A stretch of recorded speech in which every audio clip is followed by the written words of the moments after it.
तो भाई बिटकॉइन आज 21 लाख रुपए तक पहुंच गया है। अब देखने की बात यह है कि ऐसे कौन कौन से फैक्टर्स हैं जो इसके प्राइस को इन्फ्लुएंस कर रहे हैं, इतने स्काई हाई लेवल पर लेकर जा रहे हैं।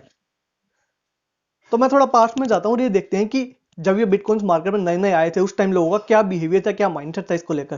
तो उस टाइम कॉर्पोरेट लीडर्स ने, मार्केट लीडर्स ने काफी इसको क्रिटिसाइज किया कि भाई ये जो बिटकॉइंस हैं इनका कोई मीडियम ऑफ एक्सचेंज नहीं है, कोई रेगुलेटरी बॉडी नहीं है जो इनको कंट्रोल कर सके, किसी लॉ के अंडर ये गवर्न नहीं होते, इसमें पैसा आने जाने का रिस्क काफी ज्यादा है, इसमें फ्रॉड की संभावनाएं काफी ज्यादा है। तो ये लोगों का माइंडसेट था, उन्होंने कहा कि काफी रिस्की है, इसमें इन्वेस्टमेंट नहीं करनी चाहिए। उन्होंने कहा कि बहुत वॉलेटाइल है, इसके प्राइसेस अगर आप देखेंगे तो दिसंबर 17 तक आते आते $18,000 तक पहुंच गए थे। उसके बाद अगले साल में एकदम से ड्रॉप हो गए, 3200 तक पहुंच गए, उससे अगले साल फिर से 10,000 तक पहुंच गए। अभी मार्च 2020 में इसकी प्राइसेस 5500 थे, और आज की डेट में अगर आप देखेंगे इसके प्राइसेस $29,000 तक पहुंच गए हैं। इसका मतलब 21 लाख रुपए। तो भाई ये वॉलेटाइल तो है, पर आज की डेट में अगर आप देखेंगे तो कॉर्पोरेट लीडर्स, मार्केट लीडर्स का जो बिहेवियर या माइंडसेट है वो इसको लेकर थोड़ा बदल गया है। पहले जब ये नए नए आए थे तो इसको बिल गेट्स ने क्रिटिसाइज किया था, अरुण जेटली ने भी क्रिटिसाइज किया था, और बड़े सारे मार्केट लीडर ने इसको क्रिटिसाइज करा था, और उस टाइम पेपल के सीईओ ने भी इसको काफी क्रिटिसाइज करा था।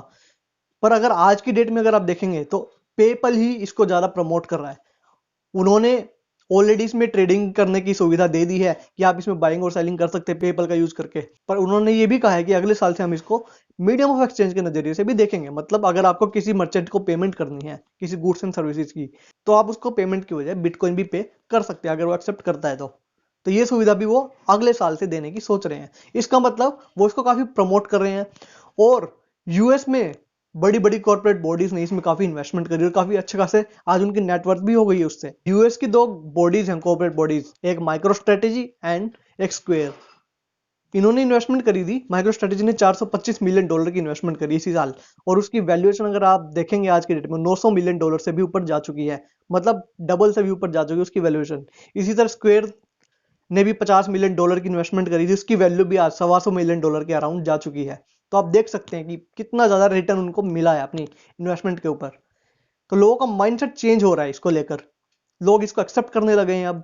और जैसे जैसे लोगों का नजरिया इसकी तरफ बदलेगा, बढ़ेगा, और लोगों का भी नजरिया इसकी तरफ बढ़ेगा, तो वो इन्वेस्टमेंट अगर करेंगे तो इसके प्राइसेस और भी ऊपर जाने की पूरी पूरी संभावना है। अब इसको देखते हैं ऐसे कौन कौन से फैक्टर्स हैं जो इसको इन्फ्लुएंस कर रहे हैं इसके प्राइसेस को। सबसे बड़ा जो फैक्टर है वो यहां पर है स्कैरसिटी, मतलब they are limited in numbers. 21 million bitcoins ही आ सकते हैं किसी भी पॉइंट ऑफ टाइम पे, पर ये आगे जाके 2100 सन 2140 तक ही होंगे। अब इसके पीछे भी पूरी एक थ्योरी है, वो मैं आपको भी यहां पर नहीं समझाऊंगा, क्योंकि अगर मैं वो समझाने लग गया तो पूरी वीडियो उसी में निकल जाएगी। अगर आप चाहते हैं उसके ऊपर मैं एक अलग से वीडियो बनाऊं तो आप कमेंट बॉक्स में लिखकर बता सकते हैं, मैं उस पर भी काफी ज्ञान पेल सकता हूं।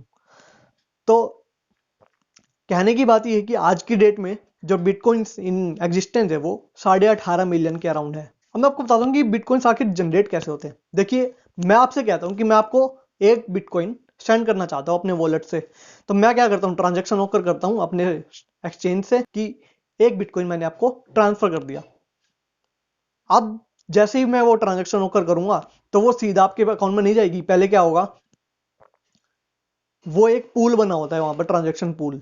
पूरा एक नेटवर्क होता है जिसमें काफी सारे माइनर्स होते हैं। माइनर्स कौन होते हैं? माइनर्स बेसिकली वो होते हैं जो इस ट्रांजेक्शन को प्रोसेस करते हैं। जैसे आप नॉर्मली पैसे अगर किसी को ट्रांसफर करते हैं अपने बैंक अकाउंट से दूसरे बैंक अकाउंट में, तो वहां पर बैंकिंग चैनल्स के थ्रू वो प्रोसेस होते हैं, वो ट्रांजेक्शन कंप्लीट होती है। तो वहां पर एक मीडियम ऑफ एक्सचेंज कौन है? वहां पर बैंक, जो आपके ट्रांजेक्शन को प्रोसेस करता है। उसी तरह से यहां पर कोई एक स्पेसिफिक मीडियम ऑफ एक्सचेंज नहीं है जो आपके ट्रांजेक्शन को प्रोसेस करे, बल्कि यहां पर काफी सारे माइनर्स होते हैं जो आपके ट्रांजेक्शन को प्रोसेस करते हैं।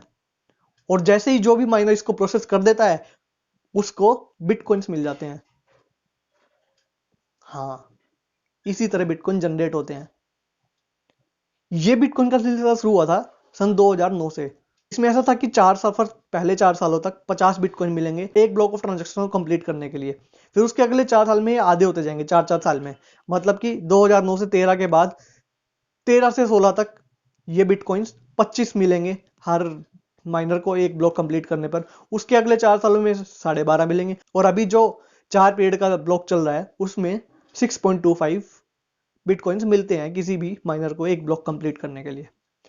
अब ये ब्लॉकिंग क्या है, माइनिंग क्या है, इसके ऊपर भी मैं काफी ज्ञान पेल सकता हूँ। अगर आप चाहते हैं मैं उसके ऊपर भी वीडियो बनाऊँ तो कमेंट बॉक्स में लिखकर मुझे बता सकते हैं।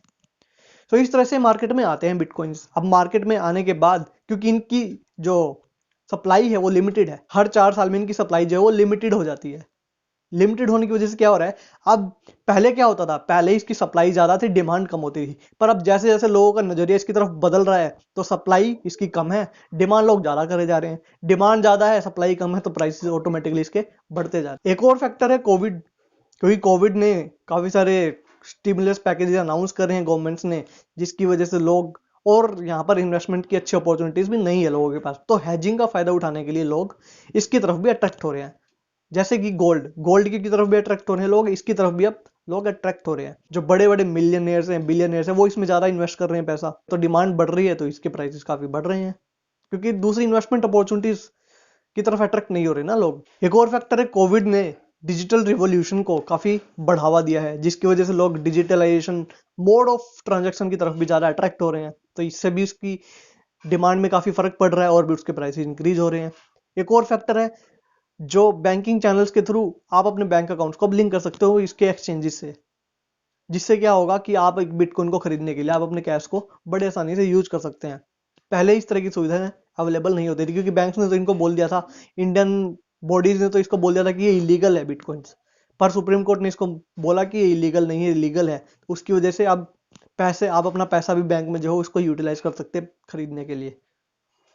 इसके साथ एक और फैक्टर है, इंश्योरेंस फंड्स हैं, कुछ पेंशन फंड्स हैं, उन्होंने बोला है कि हमें कुछ ना कुछ प्रोपोर्शन अपने पोर्टफोलियो का बिटकॉइंस में भी इन्वेस्ट करना चाहिए। इसकी वजह से भी वो डिमांड क्रिएट करेंगे, तो मतलब एक तरह से पूरा पॉजिटिव सिनेरियो बन रहा है। जेपी मॉर्गन ने भी बोला कि हाँ, this can be competed with the gold, तो एक पॉजिटिव सिनेरियो यहाँ पर बन रहा है, जिसकी वजह से इसके प्राइसेस काफी स्काई हाई लेवल पर जा रहे हैं और आगे भी ये जाने की पूरी पूरी संभावना है। हाँ, इसका मतलब ये नहीं है कि गिर नहीं सकते।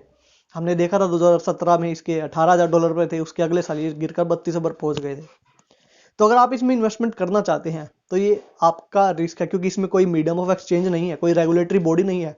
अगर आप स्टॉक मार्केट में इन्वेस्ट करते हो, उसके प्राइस इतने स्काई हाई लेवल पर जा रहे होते, तो वहां पर सेबी एक रेगुलेटरी बॉडी होती है जो ये देखती है कि कोई घपलाबाजी तो नहीं हो रही है इस पूरे ट्रांजेक्शन में।